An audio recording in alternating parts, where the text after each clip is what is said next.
ಇವತ್ತು ವೆದರ್ ಥಂಡಿಯಾಗಿದೆ ಆಚೆ ಕಡೆ. ನಮ್ಮ ಡೇಸಿನು ಬಟರ್ನಟ್ ಸ್ಕ್ವಾಶ್ ಕೇಳ್ತಾ ಇದ್ಲು, ಅದಕ್ಕೆ ಇವತ್ತು ಬಟರ್ನಟ್ ಸ್ಕ್ವಾಶ್ ಸೂಪ್ ಮಾಡ್ತಾಯಿದ್ದೀನಿ. ನಮಗೆ ಅವಳಿಗೆ ರೋಸ್ಟೆಡ್ ಬಟರ್ನಟ್ ಸ್ಕ್ವಾಶ್ ಮಾಡ್ತೀನಿ. ಸೊ ಅದಕ್ಕೆ ಬೇಕಾಗಿರೋ ಇಂಗ್ರೀಡಿಯೆಂಟ್ಸ್. ಸೊ ಬಟರ್ನಟ್ ಸ್ಕ್ವಾಶ್ ಅನ್ನೋದು ಹೀಗಿರುತ್ತೆ. ಇದು ಸ್ವಲ್ಪ ಗಟ್ಟಿಯಾಗಿರುತ್ತೆ. ಸೊ ಇದನ್ನು ಪೀಲ್ ಮಾಡಿ ಕಟ್ ಮಾಡಿ ಅದ್ರದ್ದು ಬೀಜ ತೆಗಿಬೇಕು. ಇದು ಕಟ್ ಮಾಡಿ ಇಟ್ಕೊಂಡಿದ್ದೀನಿ. ಇದನ್ನು ಇನ್ನೂ ಸ್ವಲ್ಪ ಸಣ್ಣದಾಗಿ ಹೆಚ್ಚ್ತೀನಿ.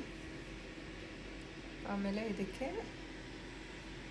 ವೀಗನ್ ಸೂಪ್ ಮಾಡ್ತಾಯಿದ್ದೀನಿ. ಇದಕ್ಕೆ ಬಟರ್ ಎಲ್ಲ ಹಾಕ್ತಾಯಿಲ್ಲ, ಅದ್ರ ಬದಲು ಕೋಕೋನಟ್ ಆಯಿಲ್ ಹಾಕಿ ಮಾಡ್ತೀನಿ. ಮತ್ತು ಕೋಕೋನಟ್ ಮಿಲ್ಕ್ ಇದೆ ಕ್ಯಾನ್ದು. ಮೇಲೆ ಕೊತ್ತಂಬರಿ ಬೀಜ ಮತ್ತು ಜೀರಿಗೆನ ಡ್ರೈ ರೋಸ್ಟ್ ಮಾಡಿ ಪುಡಿ ಮಾಡಿ ಹಾಕ್ತೀನಿ. ಮತ್ತು ಒಂದು ಸ್ವಲ್ಪ ಅಫ್ಕೋರ್ಸ್ ಖಾರ ಬೇಕು ನಮಗೆ, ಖಾರದ ಪುಡಿ ಇಟ್ಕೊಂಡಿದ್ದೀನಿ. ಆಮೇಲೆ ಉಪ್ಪು, ಮೆಣಸಿನ ಪುಡಿ, ಪ್ಲಸ್ ಹೇಳಿದ ಹಾಗೆ ಕೋಕೋನಟ್ ಆಯಿಲ್. ಅವನ್ನ 350 ಡಿಗ್ರೀಸ್ ಪ್ರೀ ಹೀಟ್ ಮಾಡ್ಕೊತಾ ಇದ್ದೀನಿ. ಅದಾದಮೇಲೆ ಇದನ್ನು ಹೆಚ್ಚಿ ಬೇಕ್ ಮಾಡ್ತೀನಿ. ಕನ್ವೆಕ್ಷನ್ ಅವನಲ್ಲಿ ಇಡ್ತೀನಿ. ಇನ್ನೊಂದನ್ನು ಹೀಗೆ ಬೇಕ್ ಮಾಡೋದನ್ನು ಈಗ ಸ್ಕೋರ್ ಮಾಡಿದ್ದೀನಿ. ಸ್ವಲ್ಪ ಈಸಿಯಾಗಿ ಬರುತ್ತೆ. ಬೀಜ ಎಲ್ಲ ತೆಗೆದಿಟ್ಟಿದ್ದೀನಿ. ಈಗ ಇದಕ್ಕೆ ಆಲಿವ್ ಆಯಿಲ್ ಡ್ರಿಸಲ್ ಮಾಡಿ ಅವನಲ್ಲಿ ಇಡ್ತೀನಿ.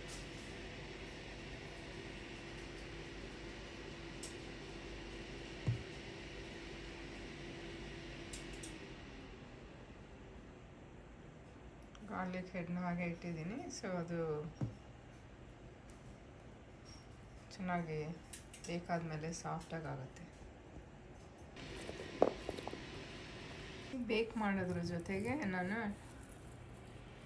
ಇದು ರೋಸ್ಮೆರಿ ಅಂತ ಚೆನ್ನಾಗಿರುತ್ತೆ ಇದ್ರ ಜೊತೆ ಹಾಕ್ದಾಗ. ಸೊ ಇದು ಆಲಿವ್ ಆಯಿಲ್ ಒಂದು ಸ್ವಲ್ಪ ಹೇಗಾದ್ರು ಇದ್ರ ಜೊತೆಗೆ ಇಡ್ತಾಯಿದ್ದೀನಿ. ಪ್ಲಸ್ ಇದು ಈ ಎಲೆ, ಇದು ಸೇಜ್ ಅಂತ, ತುಂಬ ಫ್ರೇಗ್ರೆಂಟ್ ಆಗಿರುತ್ತೆ.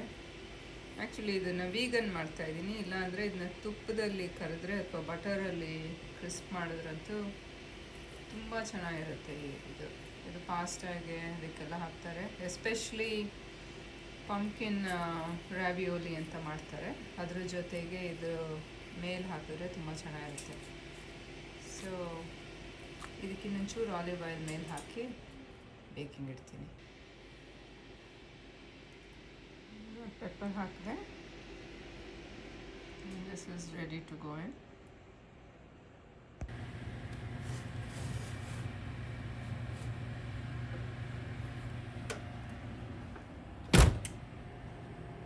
ಟೇಬಲ್ ಸ್ಪೂನಷ್ಟು ಧನಿಯಾ, ಕೊತ್ತಂಬರಿ ಬೀಜ ತೊಗೊಂಡಿದ್ದೀನಿ. ಇದನ್ನು ಡ್ರೈ ರೋಸ್ಟ್ ಮಾಡ್ತೀನಿ. ಈಗ ಒಂದು ಟೀ ಸ್ಪೂನಷ್ಟು ಜೀರಿಗೆ, ಹುರಿದಿರೋ ಧನಿಯಾ ಜೊತೆ ಇದನ್ನ ಪುಡಿ ಮಾಡಿ ಇಟ್ಕೊತೀನಿ. ಒಂದು ಗಾರ್ಲಿಕ್ ಆ್ಯಡ್ ಮಾಡ್ತೀನಿ.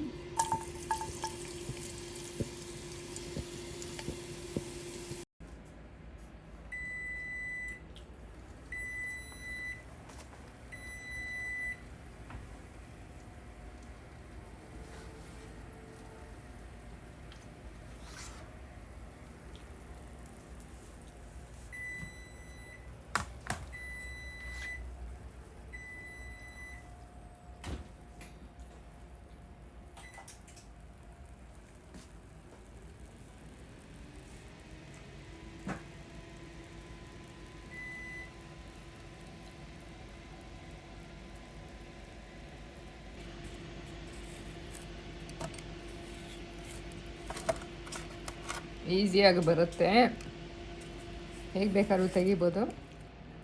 ನಾನು ಪೀಲರ್ ಯೂಸ್ ಮಾಡ್ತಾಯಿದ್ದೀನಿ.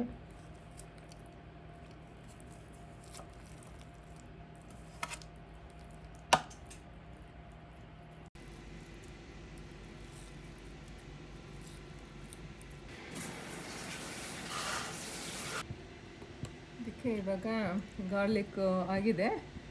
ಸೊ ಇದಕ್ಕೆ ಒಂಚೂರು ಖಾರದ ಪುಡಿ ಹಾಕ್ತೀನಿ. ಇದೇನು ತುಂಬ ಖಾರ ಇಲ್ಲ.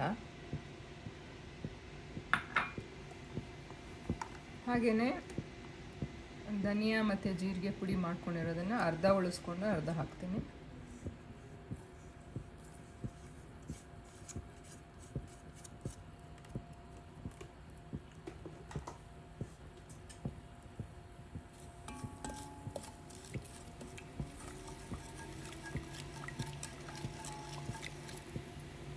ಈಗ ಇದಕ್ಕೆ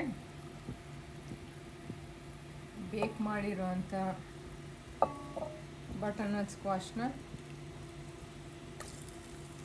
ಹಾಕೋತೀನಿ. ಇದಕ್ಕೆ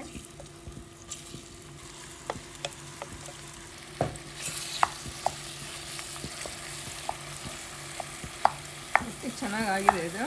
ಈಗ ಇದಕ್ಕೆ ಆಲ್ಮೋಸ್ಟ್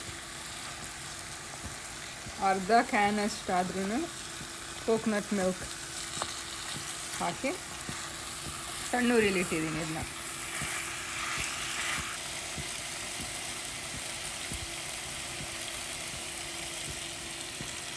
ತುಂಬ ರಿಚ್ ಆಗಿರುತ್ತೆ ಇದು.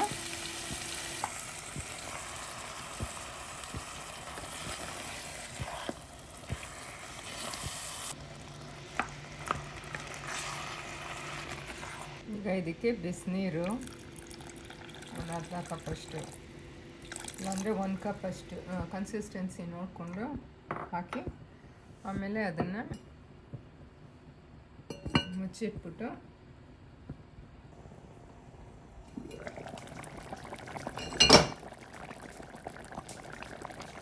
12 ನಿಮಿಷ ಆಗಿದೆ. ಸೊ ಆ ನೀರೆಲ್ಲ ಹಿಂಗೋಗಿದೆ. ಇದನ್ನು ಇವಾಗ ಆರಿಸ್ಬಿಟ್ಟು ಇದರ ಮಿಕ್ಸಿಗೆ ಹಾಕಿ ಕ್ರೀಮಿಯಾಗಿ ಮಾಡ್ಬೋದು, ಇಲ್ಲ ಅಂದರೆ ಬ್ಲೆಂಡರ್ ಇದ್ದರೆ ಇದನ್ನೇ ಮಾಡಿ.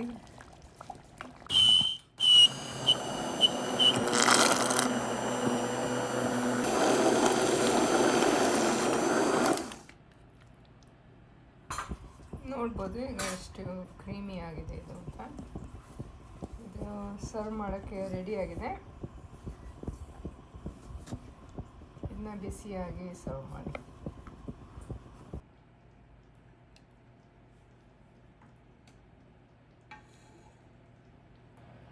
ಒಂಚೂರು ಧನಿಯಾ ಜೀರಿಗೆ ಪುಡಿ ಮೇಲೆ ಹಾಕಿ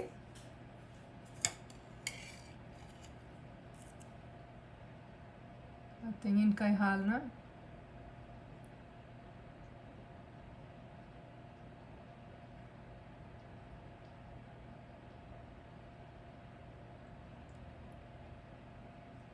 ಹಾಕಿ ಸರ್ವ್ ಮಾಡಿ.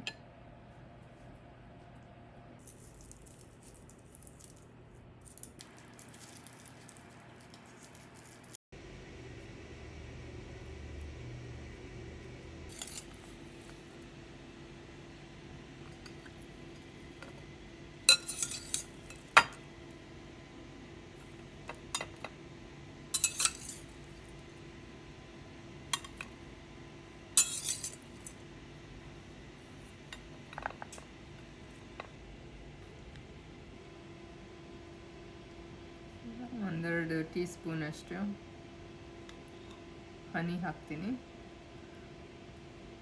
ಬಟರ್ನಟ್ ಸ್ಕ್ವಾಶ್ ಆಗಲೇ ಸ್ವೀಟ್ ಆಗಿದೆ, ಬಟ್ ಈ ಚೀಸ್ ಜೊತೆಗೆ ತುಂಬ ಚೆನ್ನಾಗಿರುತ್ತೆ.